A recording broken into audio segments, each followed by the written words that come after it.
Hey everybody, this is John at Ubaldi Report, the one podcast that provides fact, not fiction, on issues impacting America. And before we get started, I just wanted the way you can find Ubaldi Reports on the different social media platforms or on our podcast streaming service. Just go to Ubaldi Reports, and Ubaldi Reports is spelled UBALDI at it's UBALDI Reports, REPORTS.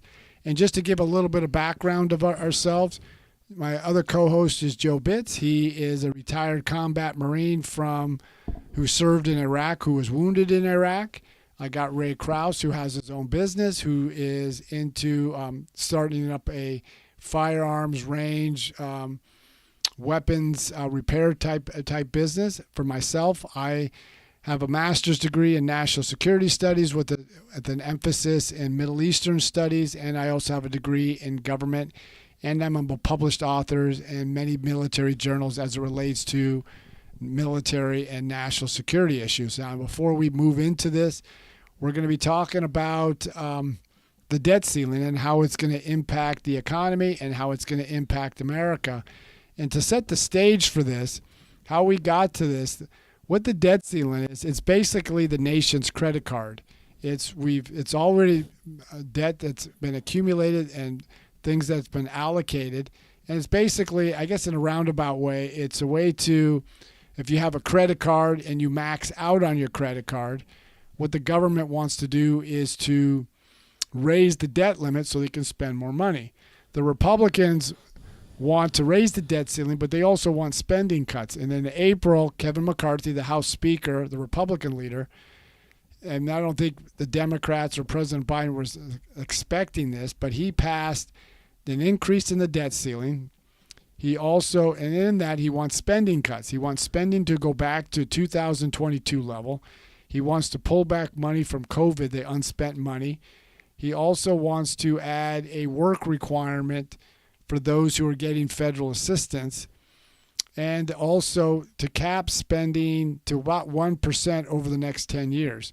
Now, President Biden initially did not want to negotiate a debt ceiling increase. What he wanted was a clean debt ceiling increase.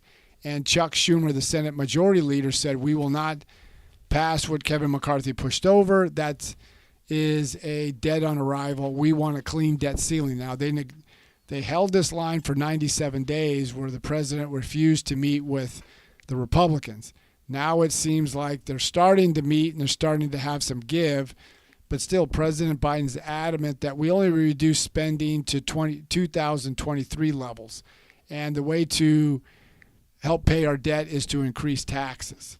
Why just the straight up, we want you to raise it, that's it, we're not going to... Why don't they want to abide by the cuts when it comes to raising the debt ceiling? Well, I think the reason is President Biden is beholden to the progressive wing of his party, who is very vocal and seems to be running the Democratic Party. They want no cuts, period. Why? I mean, it doesn't make sense. It's like, why? Because they have this belief... Why not negotiate a little bit? Because they have this belief that the way to get the debt under control is to raise taxes. Now, Senator Bernie Sanders, the progressive socialist or Democratic socialist, he wrote an op-ed in Fox News and in The Hill, and what he said is he wants to raise taxes, but he also wants to cut defense spending. He says there's problems. Some of the things I agree with, we got to cut spending, but it's never spending in the social programs or domestic programs. It's always in defense.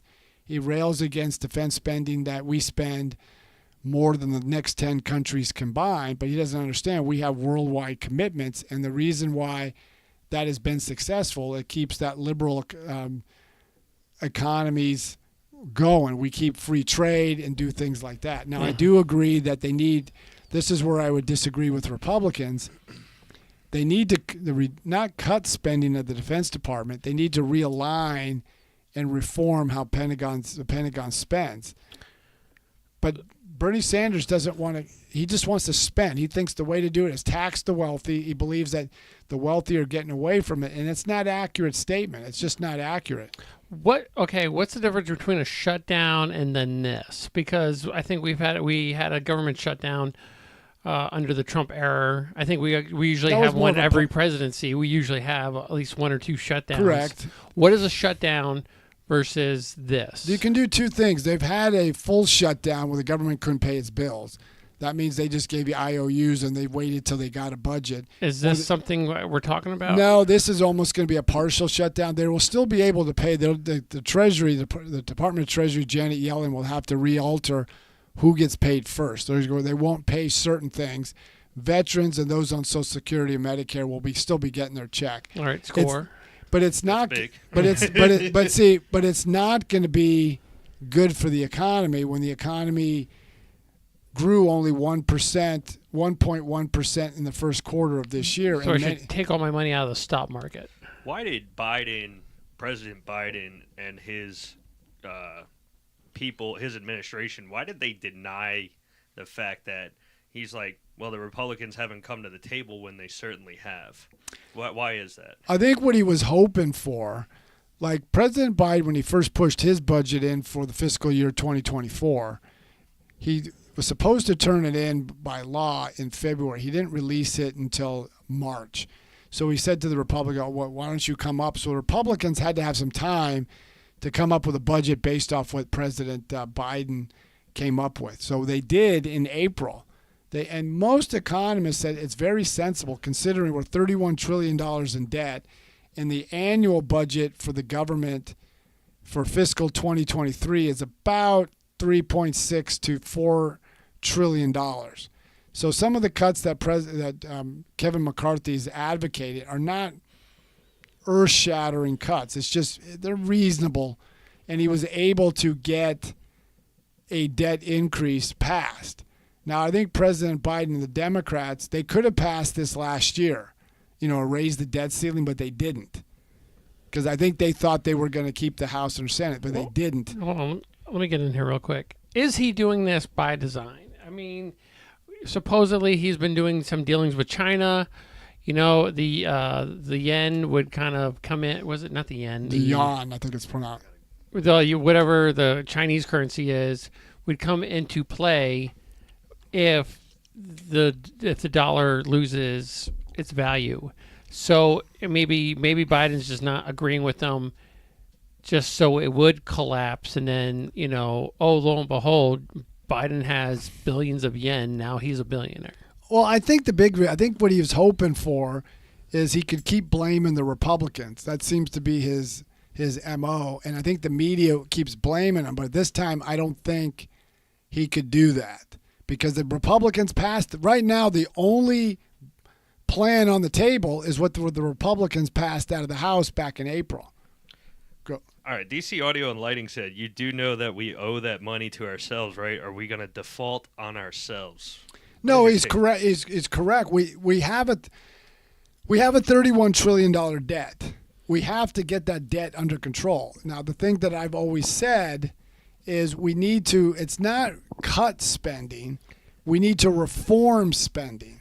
And that never happened. Who do we owe that money to? A lot of it is owed to China. A lot of it's owed to other foreign countries. A lot of it, some of it's our debt. And what happens if it's never paid? Well, hold on. Well, there's another thing. What if they just wipe it out? What if America's like, what if? Oh, we hit a glitch. Well, yeah. What if it's just like, you know what, zero? How's that going to impact? That would be like anything else. That would have major impact on the world economies. If the United States defaulted, that would send. We're not talking about defaulting. We're just like, hey, we're not going to. Again, it's just like student loan debt. If you wipe it out, somebody owes that money. Somebody going to want their money. I can think of 435 reasons of who owes that money. Correct. Correct. But, I mean, it does have problems because if you don't pay your debt or don't get your fiscal house in order, now think about it. Every time they raise interest rates, interest on the debt goes up. So we're paying about almost $500 billion a year to finance our debt. That could be used for something else. So another question I had was also, why do we, as the American people, why do we owe that money when it is our government that is not regulating themselves when they're spending this money? Because that's we're part of the country of America. We're part of America. I didn't so sign up for this. I didn't. nobody does. But see the problem. But see, How is it that I owe $31,000 in debt right now? Okay, but yes and no. We didn't sign up for it, but everybody has their hand out. Everybody loves their programs. Like everybody wants better roads. Everybody wants this and that. And even all three of us came from the Department of Defense. And we just learned, I think a couple days ago, there was some type of an accounting error, and they just underfunded, or was it overfunded? They overfunded, I guess, weapons to Ukraine for $3 billion. Okay, so a question did come up on TikTok. It says, so why is the money borrowed? Why, at what point were we like, oh, we need money? Because when it's just like any business or family. Right now, I looked at there was more money is coming into the Treasury, but more money is going out. So it's just like a family, Joe. You got a family. Yeah. If you and your wife work, okay. Let's just keep it easy math for me, okay? Sure. You make $100,000 a year. Close. Okay. Shut up. You make $100,000 a year. Okay. Your wife makes $100,000 a year. You Not got close. You got $200,000. I mean, $200,000 coming in to your family budget each year. Almost. Yeah. Okay. But let's say you've got a factor. Let's say you guys went out and bought. You got a brand new truck. Mm-hmm. Your wife's got a brand new car. Okay. You got a house payment. Yeah. But then you travel here and you spend this, you spend that. So more Have money's you been looking at my Facebook? Yeah, okay. More money is going out than is coming in. So now you've got a structural deficit. Mm-hmm. But what the government does, there's a couple things you can fix. You can maybe cancel your cable. You can just go to basic cable or whatever. You can cut back on maybe not going out, or maybe not go to Disney World, which you guys like to do a lot. But there's a couple things. One weekend, man. Okay, but there's a couple things that you guys can't cut. You got a house payment, and you got a truck payment, and maybe a car payment. Those things you can't fix. So what government does, they lock themselves into ongoing spending that they can't touch. Okay. So about 60 to 70% of the budget is tied up, and I will use the word entitlement programs, Social Security, Medicare, Medicaid, and other social programs that they can't cut. The only way you can cut it is you got to change the law. So then you have discretionary spending where the Defense Department, these are bills that you pay every month. Yeah. Like your cable bill, your water bill, electrical bill. So the only place you can cut is in these programs. But even if you eliminated the Department of Defense, you still have a structural debt, because unlike what people remember, we had this podcast about Social Security. Mm-hmm. And you didn't know that payroll tax from money that comes out of your check pays for Social Security, and money that the employers take a portion out and pay for Social Security. Yeah. So if less people are working and more people are pulling for them, you got a debt. So these are the things that are adding up, and our government has never got its fiscal house in order. They always blame tax cuts. It's not tax cuts. It's the spending never ends. Mm-hmm. Government just gets larger and less effective and less efficient. Could we tax the absolute wealthiest in this entire country to pay for our taxes? Or hold on, wait. The majority of the wealthy pay the majority of our taxes. I think there's a lot of people in our comments that just want the wealthy to be taxed. Okay, well, but also the wealthy are the ones that are putting most money into the taxes. What Joe had said about the top 25% or something like that pay 75% of 80% of the taxes. Yeah. This is not me saying this. This is the Congressional Budget Office. This is the Bureau of Economic Analysis saying this. There's not enough wealth from the top percent. There's a case in point is California. The top 1% in California pay 75 to 80% of all the taxes. So when they do well, California does well. When the economy is not doing well, like now, less revenue is coming in. So everybody wants to go after the wealthy. There's not enough wealthy people in America to pay for it. The bulk of the wealth, as much as people don't want to admit this, the bulk of the wealth is in the middle class. And you know what? So it's not entirely the rich people's fault. No. But also, know It's what I'm greed. confused about is that why the majority of other than Elon Musk, the majority of like the wealthy tend to kind of go left when it comes, and then they're cool with it. They're like, okay, I'm going to pay my fair share. No. But see, then they go left to a degree. You have the CEO of Starbucks. He was on Capitol Hill, and he was on Capitol Hill. I think it was in front of the Senate, and he railed against that when they always go against the billionaire class. And he says, "Listen, guys, I grew up in public housing. I struggled as a kid where our parents were poor. I made it to that." And I would look at members of Congress, like Bernie Sanders talks about, we got to make the wealthy pay more. Please explain to me how a socialist is worth over a couple $1 million. He has 3 homes worth over $600,000. How does that work? Mm-hmm. They were talking about something about the 14th Amendment. 14th Amendment. No, what exactly is that?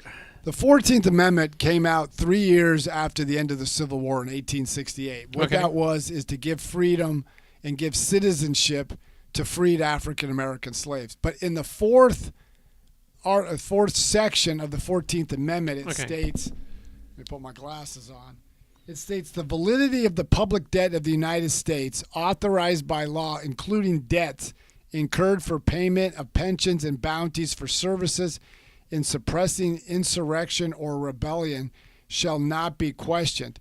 What the 14th Amendment did is that the authors and the political leaders at that time, they didn't want the government to default on its union debt they used for the Civil War. Now, constitutional scholar, like one of them was Jonathan Turley, had mentioned that what the president and Democrats want to do is use that to raise the debt ceiling without cuts. That's not what it was for. And he was appalled that anybody would suggest that, because what they're saying is the power of the purse by the Constitution, I think it's in Article 2, goes to the House of Representatives. They have the authority to do the things, to raise taxes, to cut spending, to do all this stuff. All the president can do is recommend his recommendations. He can veto, he can do these things, but he can't unilaterally raise the debt ceiling, just like President Biden tries, and this is a court case will come up next, will be ruled on next month. He can't unilaterally forgive student loan debt. He doesn't have that power. And that's the problem, is Democrats are taking their power entrusted to them and giving it to the president because they can't get their way. Yeah. That's not what our Constitution is for. And I would be appalled that what we said in the previous podcast on Memorial Day, you got government leaders, our elected officials, don't know their own Constitution. So, also the $1 trillion coin. Did you hear about that? I heard that with Janet Yellen. I think that's more of a pie in the sky type thing. There's no way they can do that. I mean, but I just imagined, them printing out $1 trillion coin, Biden picking it up, walking it, and then dropping it, and it goes down the sewer drain or something like that. The thing is, with our Constitution, it's messy. The way the framers, if anybody had studied the Constitution, they overlapped each other. The president submits the budget. He's the chief legislator. He submits a budget, but Congress is the power of the purse to dictate how that money is spent and what's being spent. If they want to raise taxes, the president can propose it, but he needs to work with Congress to actually enact it into law. So someone said totally untrue. These Google experts are not giving you accurate information. I guess they're talking about Jonathan Turley and Victor David Hansen. Okay, but I would just ask them to reform to this individual. What are we not saying that's not accurate? Or what are they saying that's not accurate? What are we saying, Simon, that is not Angel. that is not accurate? 48. Yeah, go ahead. All right, John. So, keeping up with current events and the debt ceiling and all that, we're obviously watching Russia and Ukraine unfold. Obviously, we've seen some latest news about the Battle of Fort Bakhmut. Bakhmut's fallen into Russian hands. We've seen our equipment be at the front line. Is it necessary to take a step back and actually start planning now, or what are we doing, and why are we still sending hundreds of billions? We've calculated a $3 billion error. Why are we sending this stuff to the front? Why are we not being reported everything that's going on in Russia and Ukraine if we're going to be financially involved? And also, how much have we given Ukraine total? We've given total, I think it's about $75 billion, with $35 billion being military assistance. Okay. The rest is humanitarian, other financial reasons. This is coming from the Center for Strategic International Studies and the Council on Foreign Relations. Now, going back to your question, I support President Biden arming the Ukrainians, because you can't let a country like Russia invade another country just willfully, because that sets the tone for China to go into Taiwan. That said, the reason I'm critical of how Biden has handled the Ukraine conflict is in February he had an opportunity to explain it to the American people. Why are we sending arms to the Ukrainians? He never did. The other problem is it's not going by what Sun Tzu, the famous Chinese general, he said that it's to fight. You want to fight without actually fighting. Had President Biden been tougher against Russia from his first time coming into office, now remember when he came in, he ended the Keystone XL pipeline. He took off the sanctions on Nord Stream 2. This is sending energy to Western Europe. He when Russia hacked into U.S. energy grid, Biden just said, hey, don't hack here and don't hack these certain areas. And then the biggest thing was the debacle in Afghanistan, where we abandoned our allies. We pulled out. We left $80 billion worth of weapons to the Taliban. We threw our European allies under the bus. So then when they were massing troops, he just didn't want to do anything. And so I don't want to antagonize Russia. Remember, he made the comment right before Russia invaded Ukraine, well, they can do a little incursion, and I would be fine with that. And he had to walk that back. So by doing all this stuff, Putin wasn't acting irrational. He saw Zelensky wasn't popular like he is now. Right. NATO was in kind of a disarray. And then so he miscalculated, and he saw weakness in the United States. So, okay, last point. Well, but look where we got now. Remember last year, President Biden said, I'm not going to send tanks to to Ukraine. Now we're doing it. Remember how he said we're not going to send them the F-16s? Now we're having the European countries give them F-16s and train the Ukrainians on that. So, and how many times did President Biden say the reason why gas is so expensive and the reason why inflation is so high is because of Putin's war in Ukraine?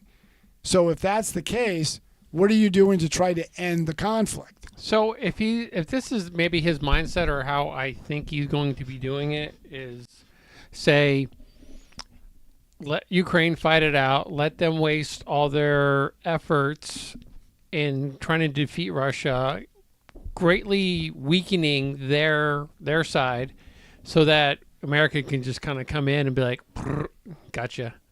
Like, is America's it like not. that? America's not going to go into Ukraine because one, it'll take a massive amount of military forces from the United States, and we've depleted ourselves. The problem is, and this goes back to what we've learned a week ago with the Durham report. There was no Russian collusion. How much different would it have been if Trump could have done better relationships with Russia? All we've done while Biden has become president is draw Russia closer to China instead of away from China. So we've actually contributed to this merging of the minds of Russia and China together at the detriment of the United States and our other allies. And we've actually harmed ourselves, because even now, President Biden is not doing things he needs to on the world stage. Like India still gets energy from Russia. Japan still gets energy from Russia. But what do? We end our energy independence. We could have supplemented Western Europe with all the energy they needed and our allies as a counterweight to Russia, but we haven't done that. And made money off it. Do you think that Trump did everything he could to help Russia? No. He was, to be honest, I know the media, and I know probably some of the listeners aren't going to agree with this. Trump was harder on Russia. In Syria, as an example, he killed 250 to 500 Russian mercenaries out of the Wagner group. And that sent a signal to Putin, because Putin couldn't admit that this happened, because then he would have to admit that he's heavily involved in Syria.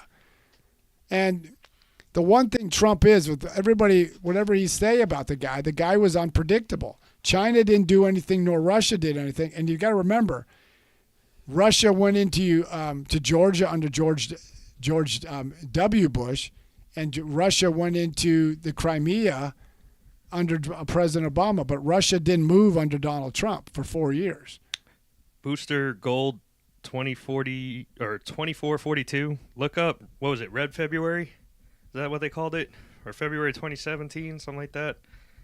Of all the Russian mercenaries, that whole incident that you just talked about. Yeah, that was like... it was February 2017. I can't remember the exact date, but I know Yeah. it happened like 2017 or 2018 or something like that. I would have to go back and look at the exact date. So, and how can we maybe curtail some of the spending that's going on? I know that there's still a lot of the COVID money that the states haven't taken in yet. The student loan stuff that they've kind of allocated money for. When are we, like, is there ways to get money back to kind of like work with the budget here? To be honest, it's not going to happen, because the way our political leaders are. Now, Republicans were no steward of the federal treasury as well. But that said, we're at where we're at now. They need to do a 21st century overhaul on how the government spends its money. Look at every department. Look at every agency. Anything that spends money from the U.S. government, they need to look at. And they just don't. I mean, obviously, we come from the Department of Defense. The Defense Department needs to overhaul how it spends money, how it its acquisitions. It's the same thing with all the social programs and all the domestic programs. Do we, like, as an example, do we need the Department of Agriculture in Washington, D.C.? Why don't they move where its headquarters or where its constituents are at? Let's say Kansas, Nebraska, Iowa, where the Farm Belt are. Why don't we move the Bureau of Land Management, instead of being in Washington, move them to, say, Montana or North Dakota? These are where your constituents are. And keep a small little satellite office that deals just with legislation. Mm-hmm. With the technology, with Zoom, and all the other electronic devices that we have, we really don't need to have them in Washington. Then sell those buildings, put everybody in one building, and you can start reducing the national debt. Then we got to get people moving again. Help small businesses get back from the COVID lockdowns that killed them. The other thing is we got to restructure American education. I've mentioned many times that half the country of American kids can't read or do math to grade level. And for the ethnic minorities, it's 80% can't read or do math to grade level. So we should be the number one, or at least in the top 5 of all industrial countries for education in math, in science, and in reading, but we're not. That has to change. Otherwise, we're not going to have problems.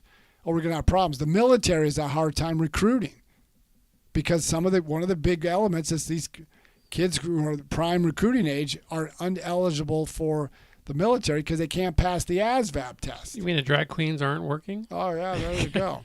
But see, all these things are playing, and I don't see any leader, even those running for president, addressing those issues. And I don't see a media asking these tough questions. Like, I would ask President Biden, you are big in public education because your wife was a public school teacher. Well, then why are these kids failing? Why did your child get to go to a private school, but everybody else's kids have to go to the failing government school? So Booster Gold does bring up something. He goes, what's your solution to education? I like hearing this. I like when you bring up a problem, but what's the solution? The solution is choice. Okay. Give parents a choice where their child goes to school. If you want to send Joe, you've got kids. You should have a choice where your child goes to school. how they're educated and what they're being educated on. Yeah, and I do that. And then if you can't afford it, the money the state allocates for public education should follow you so you can choose which is the best school. My parents didn't have a lot of money. Like I said, my dad only had a 5th grade education. He moved his kids into a better school, even though it was a better public school, because he wanted his children educated. Mhm. All right, now hold on. Voucher system only hurts the minority population. What do you think about that? That's false. How does it hurt the minority population so they can take money and they can go to a school that best fits their child's needs? I mean, look at right now. I mean, is the public school helping the minority children now when 80%? No. This isn't me saying this. This is from the National Educational Assessment that came out in October, where 80% can't read or do math to grade level. So Yeah. we're sending these kids to the same crap school and we're hoping for a different result. That's insanity. That's how you fix it. So, John, why don't you go ahead and let them know how they can get a hold of you? Again, you can go to ubaldireports@gmail.com. Check us out on all the streaming sites for the podcast and the social media. And Ubaldi Reports is spelled UBALDI Reports, REPORTS. And check us out. And we're going to try to do. My goal is to do this every day because there's a lot of topics that need to be discussed. And we can't just do it all in one day. So hopefully with your support, let your friends and family know about Ubaldi Reports. And I'd like to thank Joe and Ray for helping us out, providing questions and just concerns and bringing up their life experiences. Joe has a podcast that he does that's American Gunslingers that talks a little bit more edgier than what we do here. Yeah, you can get that, but let's just kind of keep it to. You can hear more of us talk to on TikTok because we'll be seeing who wants to continue the conversation. Like, share, and tell your friends about the podcast. We'd appreciate that. So until then, have a great day. Yep. Till then, till next Wednesday at 7:30. Keep following you.